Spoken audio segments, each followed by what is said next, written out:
என்னுடைய வாழ்க்கையிலே எங்க அக்கா மகனுக்கு கொஞ்ச நாள் திருமணம் லாபமாக இருந்துச்சு. படிச்சு வேலை பார்க்குது அந்த பிள்ளை. ஃபர்ஸ்ட் எனக்கு அனுபவமே அதனாலதான் வந்தது.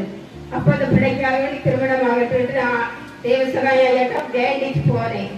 ஒரு டவலும் ஒரு கொடியும் எடுத்து வச்சிருக்கேன். பிள்ளைக்கு நல்லபடியா திருமணம் நடக்கிறது வேண்டிட்டு போனேன். அப்போ உடனே கொஞ்ச நாளுக்குள்ள அந்த பிள்ளைக்கு நல்ல இடத்துல திருமணமாகி ஆயர் முன்னிலையில அவ கல்யாணம் நடந்துச்சு. சென்னையில அவ வேலை பார்க்கிறா. நல்ல குடும்பம். அந்த குடும்பம் வந்து அந்த இடத்துல திருமணமாகி நல்லபடியா இருக்கா. அதுல இருந்து எனக்கு இந்த ஒரு அனுபவம் வந்துச்சு. அதனால திரும்ப திரும்ப என் குடும்பத்துல ஏதாவது வேண்டுதல் இருந்து அங்க வந்து சொல்லிட்டு போவேன். சொல்லச்சுல எனக்கு உடனுடன் நல்ல கிடைக்குது, பலன் கிடைச்சுக்கிட்டே இருக்குது. அதனால நாங்க எப்பவும் தொடர்ந்து வந்துட்டு இருக்கிறேன். போன மாதம் வந்திருக்கச்சுல எனக்கு அடிக்கடி ஒவ்வொரு கஷ்டம் வந்துட்டு இருக்கேன் என்று பயங்கர வேதனையோடு வந்து ஜெபிச்சுட்டு போறேன். போகிறப்ப எங்க என் நிலத்துல வந்து பங்காளி என் நிலத்தை வித்திருக்காரு.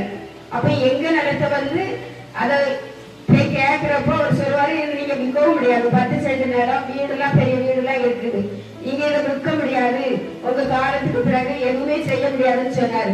அப்ப எனக்கு ரொம்ப மன கஷ்டம். எங்க வீட்டுக்காரரும் நானும் பயங்கரமா அழுதோம். மனசுல திருப்தியே கிடையாது. ராத்திரிலாம் உறக்கமே வராது. அந்த அளவுக்கு வேதனையில இருந்துட்டு இங்க வந்துட்டு போன மாசம் போறேன். அப்பதான் அவர் சொல்வாரு, போய் கேட்கிறப்ப எங்க ஊர்ல உள்ள ஆபீஸ்ல வேலை பார்க்கிற பிள்ளை சொல்லிச்சு, இங்க பயப்படாண்டாம், எதுவுமே செய்ய முடியாது. அப்ப எங்க குழந்தை கிடையாது. பிற்காக எங்களுக்கு கவனிக்கிற பிள்ளைக்கு நாங்க எழுதி கொடுக்கணும் அப்படின்ற ஒரு வேண்டுதல் பண்ணிட்டு போயிருந்தேன்.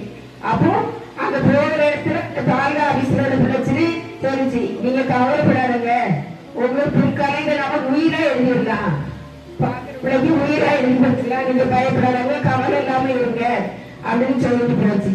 அதுக்கப்புறம் தான் எங்களுக்கு இப்ப ஒரு மாசம் வந்துட்டு போனதுக்கு அப்புறம் மறுநாளே வந்துச்சு. அது ரொம்ப சந்தோஷமா இருந்துச்சு. ஒரு கோடியும் காணாம கிடைக்கவே கஷ்டமா இருந்துச்சு. அப்ப நாங்க இருந்து வந்துட்டு போகிற 2 நாள பேடியும் கிடைக்கல. போன உடனே அந்த கோடியெல்லாம் எங்களுக்கு தேடி வரோம். அது ஒரு அரிசி கொடுங்க போய் போட்டு இந்த கோடி என் வீட்டோட போற வெளியே வந்து பெரியதான் அடைச்சிட்டு இருக்கேன் தெரியாது. அப்படி இருக்கிறப்போ இந்த கோடி நான் போய் நிற்கவும் ஒரு ஆள் பிடிச்சு கொண்டு விட்டு கோழி வந்துச்சு. அங்க எனக்கு ஒரு திருப்தி ஆயிடுச்சு. அப்ப நம்மளுக்கு நினைக்கிறது நடக்கும், கஷ்டத்தை நீக்குற சந்தோஷத்துல இருந்தேன். திரும்ப ஞாயிற்றுக்கிழமை கழிச்சு அந்த வெள்ளிக்கிழமை ஞாயிற்றுக்கிழமை போய் அந்த பிள்ளை போய் தாலுகா ஆபீஸ்ல வேலை பார்க்க போய் சொந்தக்கார பிள்ளை போய் கேட்டேன். கேட்டதுக்கு அப்புறம் நீங்க கவலைப்படாத, சந்தோஷமா இருங்க, திருப்தியா இருங்கன்னு எனக்கும் என் கணவருக்கும் நல்ல ஆறுதல் சொல்லி விட்டுச்சு இந்த பிள்ளை. அது இருந்து ஒரு சந்தோஷம். தேவசகாயரை போய் போச்சுக்கிறோம். தேவசகாயரை